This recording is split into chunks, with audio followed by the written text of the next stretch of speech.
So good morning students. After doing matrix, determinant and the concept regarding the matrix and determinant, we are going to start the new chapter, that is inverse trigonometric function. So for this chapter, I would suggest that to understand this chapter thoroughly, one must have a good knowledge of relation and function, because the relation and function is the base of this chapter. Okay, so in the relation and function we have seen range, domain, certain type of function, types of function like 1 function, onto function, 1 onto, 1 into, and many one, this type of functions. So you should remember those functions. And also we have studied about the inverse mapping or inverse function. So right now we are going to keep in mind those things and start with this chapter.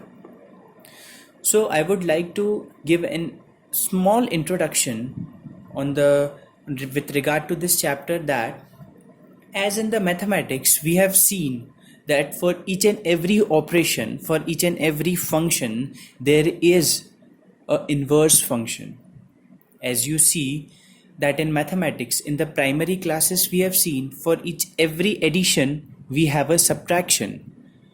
These are two opposite operators, that wherever we add and we also subtract it, not on that particular, but for every addition there is a subtraction, for every multiplication there is a division.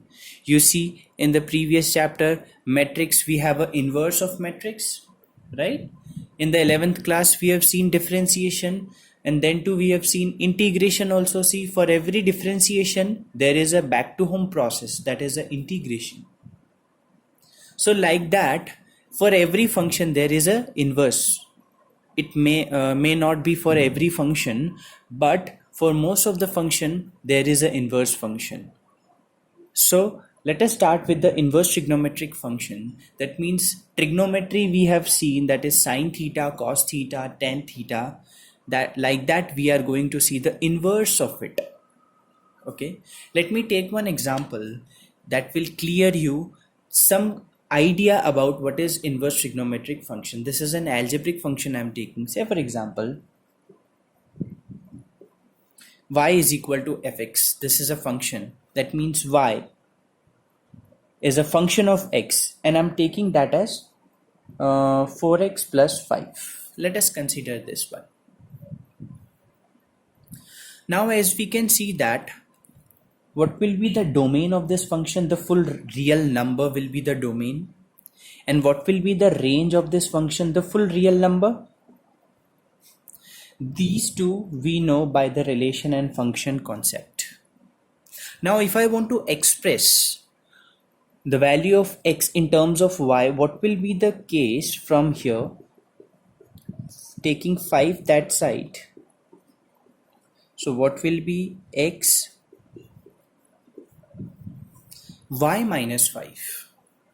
Now what does this say is that we have expressed the value of x in terms of y. And if I ask you what will be the domain and range, you will tell that the domain and range will be the same, the real number. So what function we have taken and what that means we have expressed the domain and range. From here, what can we say? That we observe that for each y in real number there exists a unique x in real number. So the rule which associated with each y belongs to Rf, a unique x belongs to the domain, which defines a new function, that is an inverse function, which means that this y is equal to fx. We can express this x is equal to f power minus 1 y, where this f power minus 1 is defined as f inverse. That means in the whole chapter, we are going to see this only. That means if y is equal to fx, then x can also be written as or expressed as f inverse of y. Now, what main property this inverse trigonometric function has? A function should be 1 1. This is very important property, that function should be 1 1. Now let me recall you what is 1 1 function. 1 1 function says that for every element in your x, there is an image in y. Okay.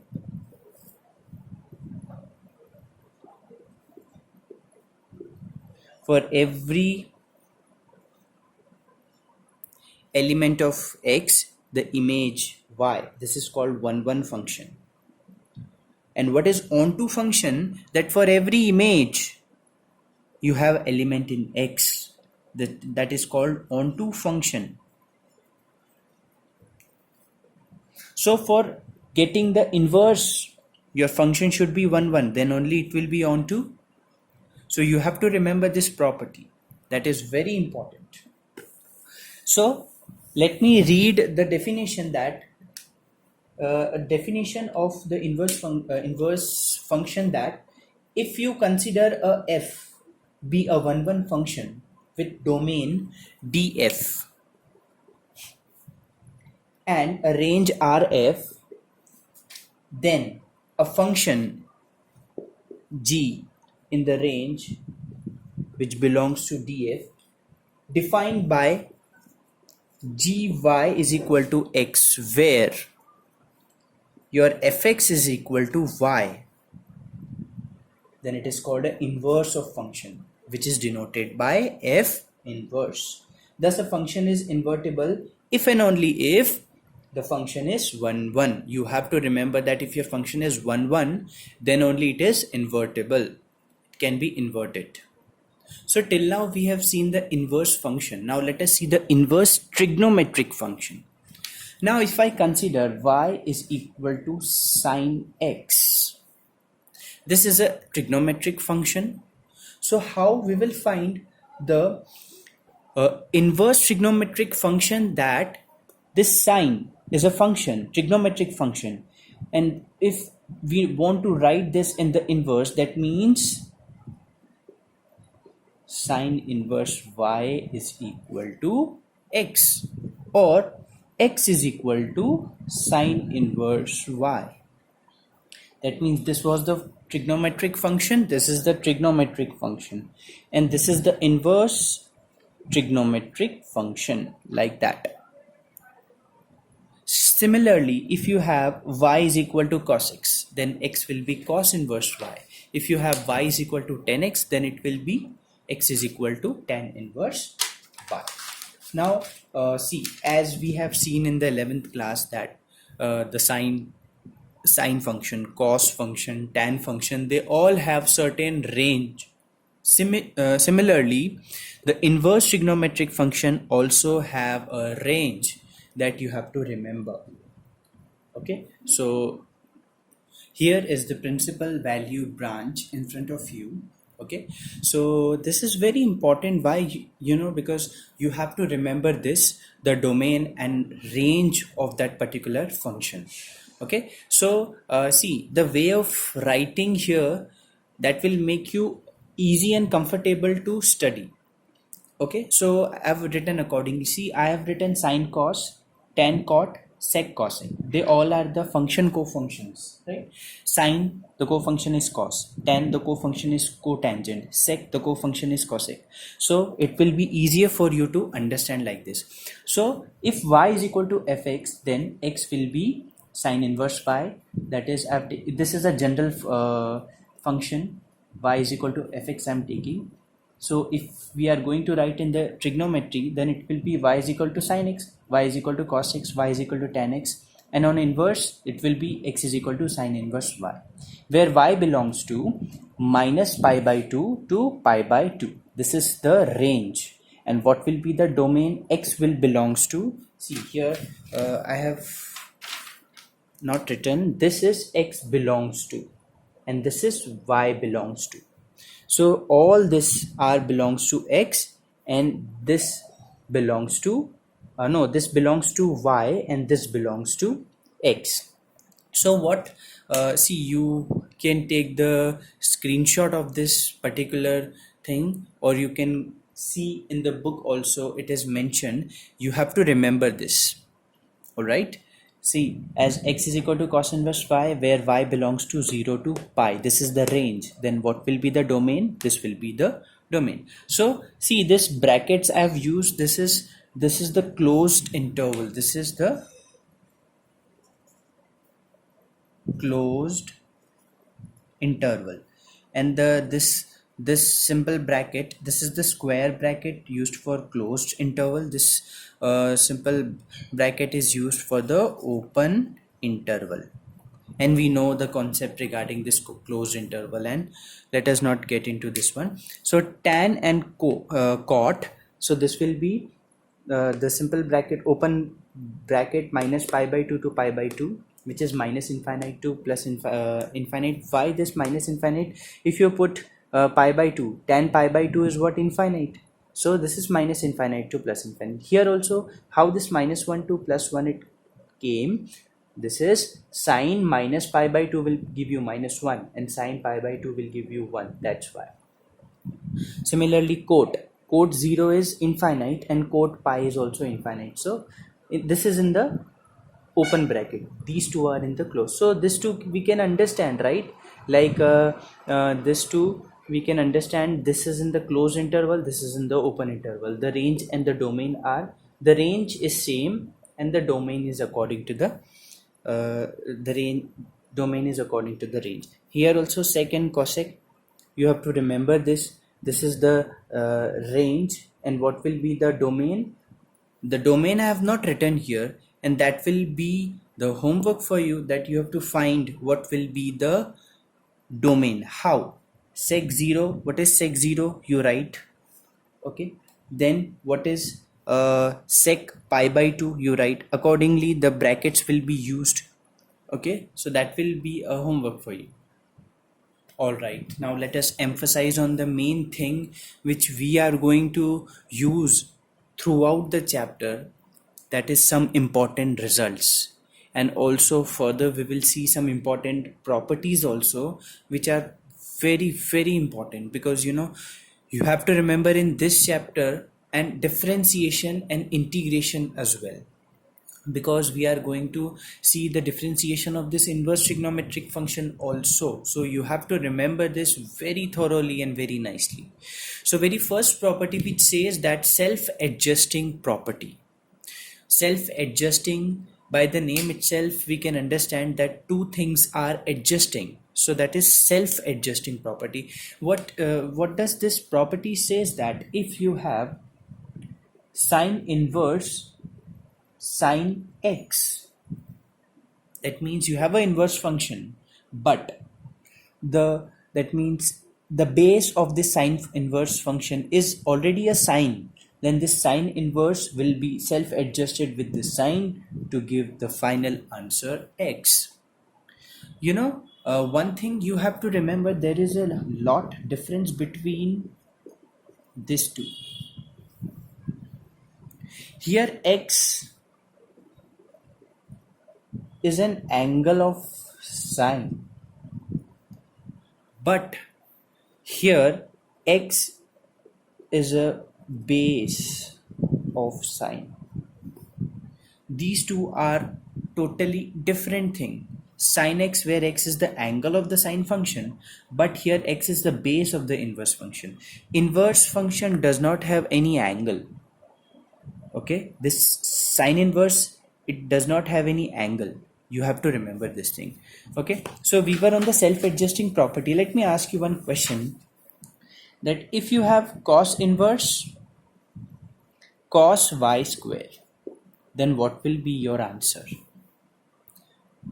If you are thinking that the answer is y square, then yes, you are correct. You understood self-adjusting property. Kudos to that. Okay, so now this is the self-adjusting property. Okay, now let us come to the second property, that is reciprocal property. In the trigonometry, we have seen that sine theta can be written as 1 upon cosec theta. And similarly, all the three trigonometry, that means sine, cos, tan, can be written into its reciprocal form. Now, in the inverse trigonometry, what do we have? That sine inverse x can be written as cosec inverse 1 upon x, or sine inverse 1 upon x can be written as cosec inverse x. As sine theta can be written as 1 upon cosec theta, and cosec theta can also be written as 1 upon sine theta. Similarly, your sine inverse x can be written as cosec inverse 1 upon x, and sine inverse 1 upon x can be written as cosec inverse x. What is the proof? Let us do a proof. I am considering x is equal to sine theta. Okay. So what will be the value of theta from here? Theta will be, the sine will go that side. So, sorry, it will not go that side. It is the understanding that the theta will be sine inverse x. Okay. Now, if x is equal to sine theta and theta is sine inverse x, that we understood here. Sine theta is also what? Cosec theta. Okay, take this cosec theta this side, x this side. So cosec theta is 1 upon x.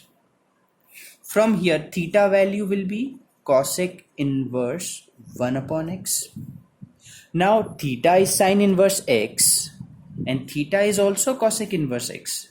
So from these two equations, if your LHS is equal, then your RHS will also be equal. Hence, sine inverse x is cosec inverse 1 upon x. This is the proof.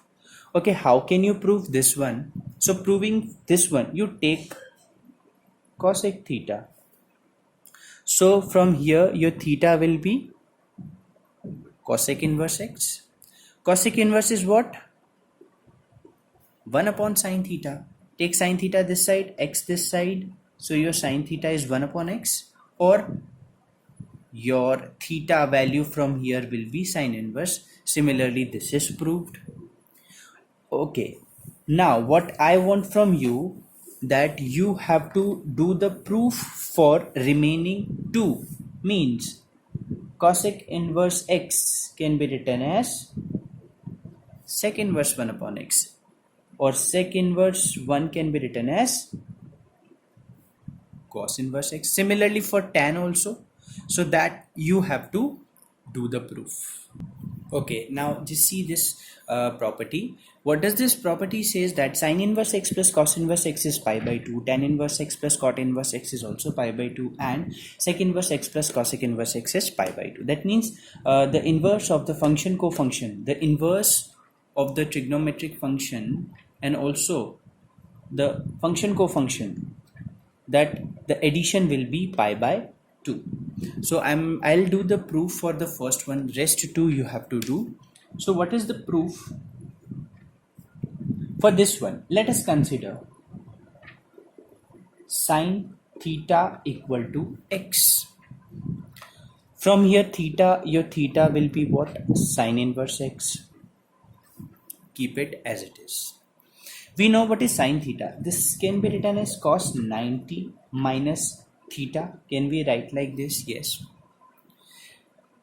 So if this cos will go that side, so it will be cos inverse x.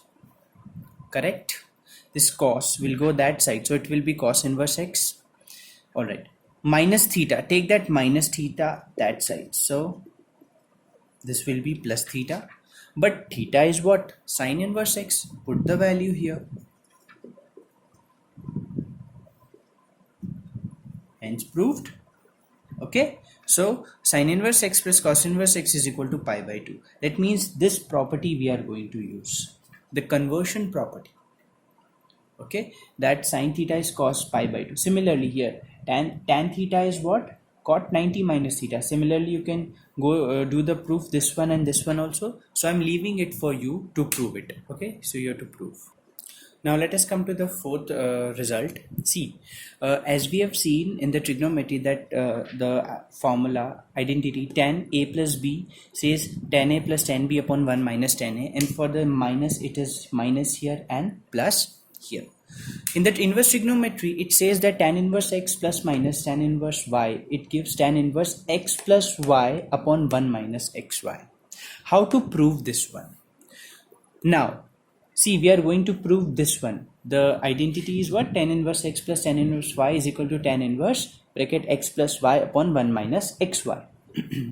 How we are going to use? By the help of this identity. But before that, let us consider x is equal to tan a. So what will be a? A will be tan inverse x, and also y is equal to tan b. What will be b? This is tan inverse y. Now substitute all this value in what? In this. So here tan a is what? Tan inverse x. B is what? Tan inverse y. Tan a is already x. Tan b is already y. 1 minus xy. Take this tan this side.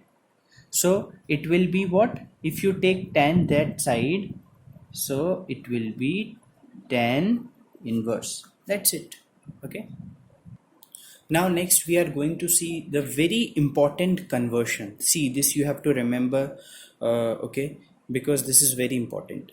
The conversion says that sin inverse x is equal to cos inverse under root 1 minus x, and this sin inverse x can also be written as tan inverse x upon under root 1 minus x square. See, as we can convert sin theta in cos theta, tan theta, sec theta, cosec theta and cot theta, similarly we can convert this sin inverse in cos inverse, tan inverse, cot inverse, cosec inverse, cos inverse. So like that we are seeing it, like that conversion we are seeing.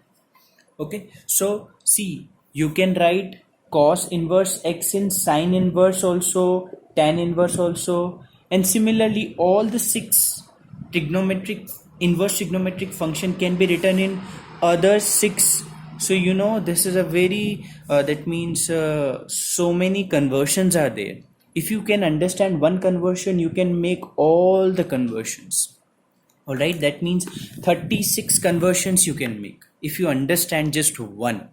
So try to understand that one. See, I'm going to tell you about how the sin inverse x is equal to cos inverse 1 minus under root x square. So for that, again, see, for every proof we consider x is equal to sin theta or sin theta equal to x. From here, what will be theta? Theta will be sin inverse x. Again the same. Now just always look that what you want. You want sin inverse x is equal to cos inverse under root 1 minus x square. So is it not similar to sin theta is equal to under root 1 minus cos square theta? This conversion we have seen in the trigonometry. So let us go with that thing. X is equal to sin theta can be written as under root 1 minus cos square theta. Okay, no problem. This will be what? X square squaring both the sides. X square is equal to 1 minus cos square. Take minus cos square theta this side and x square this side. So cos square theta will be 1 minus x square, or cos theta will be what? Under root 1 minus x square. Now take this cos this side. So your theta will be equal to cos inverse under root 1 minus x square. Now if your theta is sin inverse x and your theta is also cos inverse under root, that means these two are equal. Hence it's proved. Okay, understood? Alright, now if you want to prove this one, again the same, you are going to take x is equal to sin theta and theta will be sin inverse x. So for tan, what you will do for the tan, it is very easy. That for doing tan, we know that tan theta is sin theta upon cos theta. Okay, tan theta is equal to What is sine theta? We have x. Okay, and what will be if I want to write in terms of cos? It will be under root 1 minus x square y. Why cos theta is under root 1 minus x square? From here, see, x is sine theta under root 1 minus cos square theta, squaring both the side, taking cos square theta is 1 minus x square, so cos theta is under root 1 minus x square. Like that I have written cos theta as this. Take tan that side, so tan theta will be tan inverse x upon under root 1 minus x square. If theta is this and theta is sin inverse x, that means these two are equal. Similarly, can you go for all the 36? Do the conversion, because this is very important. If you will do at once, you will remember for the future also. Okay. So the last topic for today's session, see, I have written all this, that means negative angles, negative base. See, in the trigonometry, we have seen the negative angles, that for sine minus theta, it is minus sine theta, cos minus theta, it is minus cos theta. Okay, similarly, we have negative base here also. What it says that sine inverse minus x gives minus of sine inverse x. Cos inverse minus x give pi minus cos inverse x. Tan inverse give this one, cot inverse give pi minus cot inverse, and this sec gives. So your assignment is you have to find the proof of this one and why this three are pi minus cos inverse x. Okay, if you won't understand, then I'll explain you. Okay, but try to find this one. Okay, after knowing all this, that means the basic things and so much about the inverse trigonometry, try to just explore that why is it so. Okay, thank you so much.